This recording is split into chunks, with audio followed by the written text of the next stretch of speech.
Radhe Radhe friends, कैसे हो आप सब? ठाकुर जी की कृपा से आप सब ठीक होंगे। नमस्कार। आज हम एक जिसमें लड्डू गोपाल जी के लिए खास तौर पर बनाए गए फर्नीचर का जिक्र है। जी हाँ, बिल्कुल।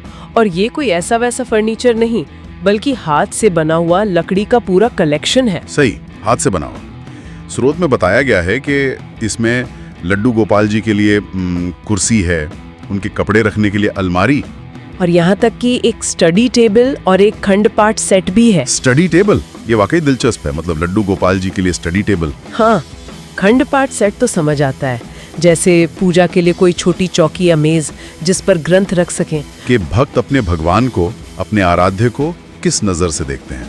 शायद बिल्कुल एक प्रियजन की तरह जिसकी हर जरूरत पूरी करनी हो। बिल्कुल। और स्रोत ये भी बताता है कि ये सब बनाने में जो लकड़ी इस्तेमाल हुई है वो शुद्ध सागवान की है। अच्छा, सागवान, वो तो अपनी मजबूती और क्या कहते हैं, एक शाही लुक के लिए जानी जाती है। जी, इससे पता चलता है कि बनाने वाले क्वालिटी पर कितना ध्यान दे रहे हैं।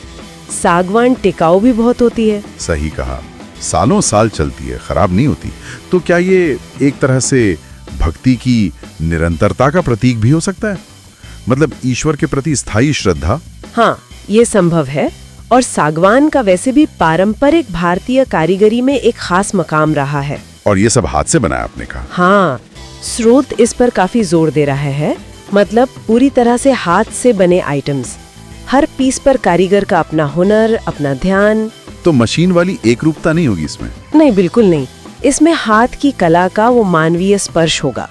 और बताया गया है कि पॉलिश और फिनिशिंग भी बहुत अच्छी है, जिससे ये चीजें दिखने में सुंदर और आकर्षक लगती हैं। हाथ की कारीगरी, फिर सागवान जैसी बढ़िया लकड़ी। ये तो साफ है कि बनाने वाले गुणवत्ता को बहुत अहमियत दे रहे हैं। ये सिर्फ पूजा की वस्तुएं नहीं, बल्कि कलाकृतियां भी हैं एक तरह से। बिल्कुल। लेकिन एक सवाल मन में आता है, लड्डू गोपाल जी की मूर्तियां तो अलग अलग साइज की होती हैं, तो क्या ये फर्नीचर हर साइज के लिए है? हाँ, ये बहुत अच्छा सवाल है। और स्रोत के मुताबिक इस बात का भी ख्याल रखा गया है। अच्छा जी, ये फर्नीचर 0 नंबर से लेकर 21 नंबर तक के लड्डू गोपाल जी के लिए उपलब्ध है। ये नंबर मूर्तियों के स्टैंडर्ड साइज होते हैं। ओह, तो मतलब छोटे से छोटे विग्रह से लेकर काफी बड़े विग्रह तक सबके लिए ऑप्शन मौजूद है। हाँ, ताकि भक्त अपनी मूर्ति के हिसाब से बिल्कुल सही साइज चुन सकें। ये काफी सोचा समझा इंतजाम लगता है। ये तो है, बहुत प्रैक्टिकल बात है। और इतना ही नहीं, स्रोत ये भी इशारा करता है कि कस्टमाइजेशन भी शायद मुमकिन है। मतलब अगर किसी को अपनी जरूरत या पसंद के हिसाब से कुछ खास बनवाना हो, यानी पर्सनलाइजेशन, अपनी मर्जी से बनवाने की सुविधा। हाँ, कुछ वैसा ही। ये जो व्यक्तिकरण का पहलू है, ये आजकल भक्ति के तौर तरीकों में भी काफी दिख रहा है। सही कह रही हैं। तो मतलब भक्त अपनी भावनाएं, अपनी पसंद, इन चीजों के जरिए भी दिखा सकते हैं। तो कुल मिला के ये सिर्फ फर्नीचर का सेट नहीं है। नहीं, ये हाथ की कारीगरी, बढ़िया मटेरियल जैसे सागवान, अलग अलग साइज का ध्यान रखना, और फिर वो व्यक्तिगत पसंद को पूरा करने की कोशिश, इन सब का एक संगम है। बिल्कुल।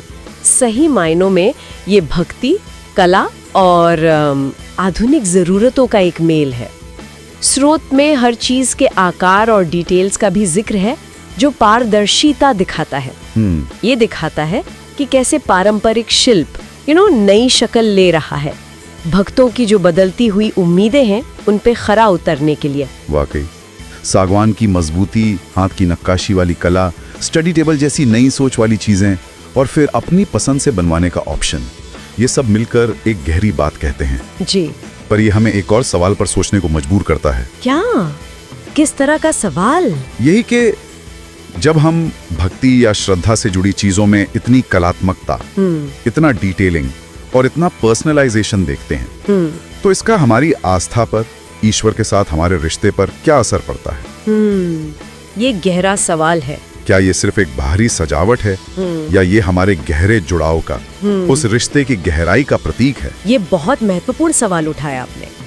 शायद ये दिखाता है कि लोग अपनी श्रद्धा को कितने अलग अलग और व्यक्तिगत तरीकों से निभाना और एक्सप्रेस करना चाहते हैं। इस पर विचार करना वाकई दिलचस्प होगा कि ये ट्रेंड पारंपरिक भक्ति को कैसे बदल रहा है या शायद और समृद्ध कर रहा है। हाँ, इस पर सोचना जरूरी है।